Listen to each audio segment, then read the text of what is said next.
राधे राधे मित्रों। नवरात्रि, जी हाँ, आप और हम सभी बेसब्री से अब नवरात्रि का इंतज़ार करेंगे। इस वर्ष की नवरात्रि चैत्र नवरात्रि। इन दिनों हमारे हिंदू धर्म के अनुसार हम माँ दुर्गा के 9 रूपों की उपासना करते हैं। ये 9 दिन हिंदू धर्म के लोगों के लिए बेहद खास माने जाते हैं। वैसे तो हमारी माँ की सवारी शेर है, लेकिन नवरात्रि में माँ दुर्गा अलग अलग वाहनों पर सवार होकर आती है। कैसे जानते हैं हम कि देवी भगवती माँ किस वाहन पर सवार होकर आ रही हैं?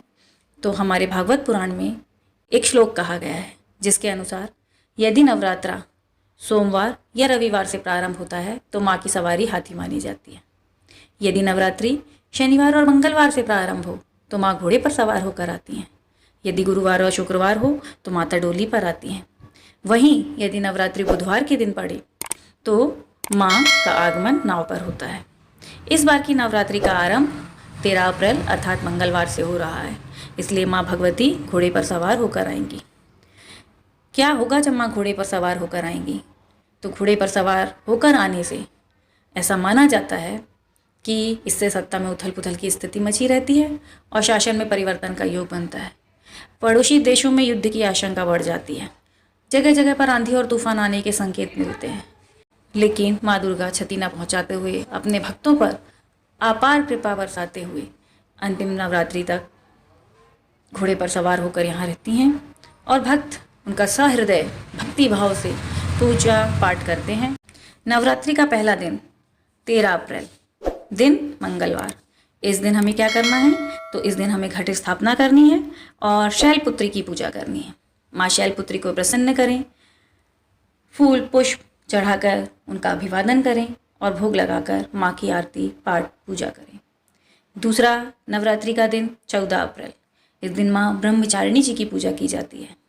इसी क्रम में आगे बढ़ते हुए तीसरे दिन माँ चंद्रघंटा की पूजा की जाती है।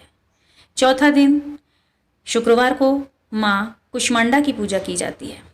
पांचवा दिन माँ स्कंद माता का माना जाता है। छठवें दिन में हम कात्यायनी माँ को प्रसन्न करते हैं। सातवें दिन माँ कालरात्रि की पूजा होती है। आठवें दिन महागौरी और कन्या पूजन किया जाता है। नौवां दिन सिद्धिदात्री माँ का पूजन करते हैं, कन्या पूजन और रामनवमी मनाते हैं। रामनवमी होने के कारण यह दिन और विशेष हो जाता है।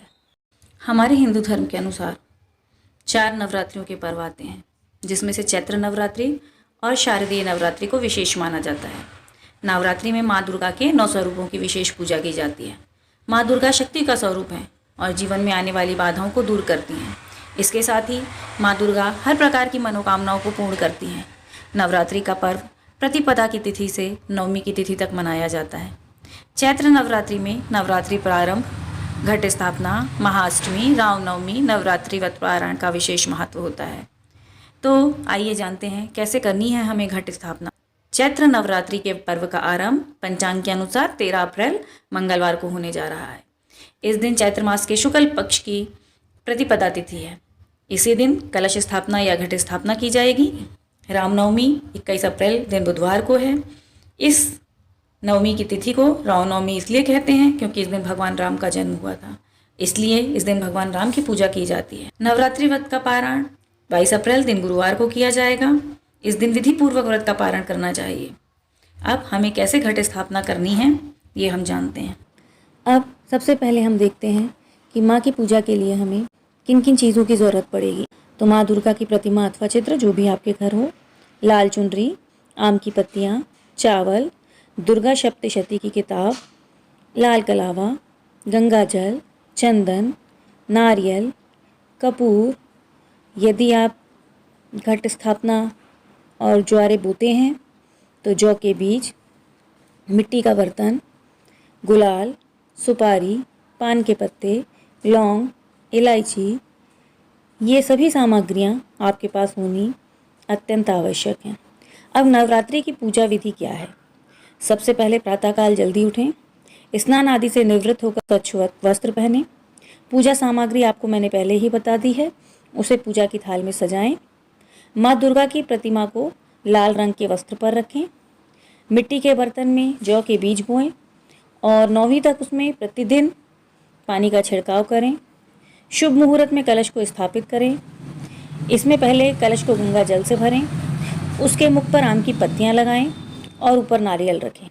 कलश को लाल कपड़े से लपेटें और कलावा के माध्यम से उसे बांधें। अब इसे मिट्टी के बर्तन के पास रख दें। फूल, कपूर, अगरबत्ती, ज्योति इत्यादि से माँ का पूजन करें। 9 दिनों तक माँ दुर्गा से संबंधित मंत्रों का जाप करें। माता का स्वागत करें, सुख समृद्धि की कामना करें। 13 अप्रैल नवरात्रि से पहले सोमवती अमावस्या पड़ रही है। इस अमावस्या का अपना विशेष महत्व होता है। सोमवार के दिन अमावस्या का पड़ना बेहद शुभ माना जाता है। सोमवती अमावस्या के दिन नदी में स्नान, जप, दान और तप का बेहद शुभ फल प्राप्त होता है। शास्त्रों के अनुसार सोमवार चंद्रमा का दिन होता है और इस दिन अमावस्या पड़ने पर सूर्य और चंद्र एक सीध में रहते हैं। इस खास संयोग को शास्त्रों में बेहद शुभ माना जाता है। इस साल सोमवती अमावस्या 12 अप्रैल को है। खास बात यह है कि इस साल सोमवती अमावस्या केवल एक ही पड़ रही है, इसके कारण इसका और महत्व बढ़ गया है। यह अमावस्या 11 अप्रैल दिन रविवार को सुबह 6:05 से शुरू होकर 12 अप्रैल दिन सोमवार को सुबह 8:02 पर समाप्त होगी। सोमवती अमावस्या पर आपको किन किन बातों का ध्यान रखना है? तो सोमवती अमावस्या के दिन सुबह उठकर स्नान कीजिए। इस दिन देर तक सोते रहने से अशुभता आती है। अमावस्या के दिन पीपल के वृक्ष की पूजा करनी चाहिए। इस दिन शुद्ध सात्विक भोजन का भोग लगाना चाहिए। कहते हैं कि ऐसा करने से हमारे पितृ तृप्त होते हैं और हमें उनका आशीर्वाद मिलता है। सोमवती अमावस्या के दिन दान देना बेहद शुभ माना जाता है और सोमवती अमावस्या के दिन हमें वाद विवाद से बचना चाहिए। सोमवती अमावस्या के दिन पीपल के पेड़ की परिक्रमा करना का शुभ फलकारी होता है। सोमवती अमावस्या के दिन पीपल के पेड़ की परिक्रमा कर मनचाही मनोकामनाएं आप पूर्ण कर सकते हैं। मान्यता है कि इस दिन पीपल के पेड़ पर देवी देवताओं का वास होता है। ऐसे में पीपल की पूजा करने से सभी देवता पूजित हो जाते हैं और ऐसा करने से घर में सुख समृद्धि और शांति की वृद्धि होती है। तो मित्रों, सोमवती अमावस्या को अवश्य पूजा करें। माँ नवरात्रि का पूजन श्रद्धा और भक्ति से करें। 9 दिन 9 माताओं को प्रसन्न कर अपने जीवन को खुशहाल, सुख और समृद्ध बनाएं। इसी के साथ राधे राधे।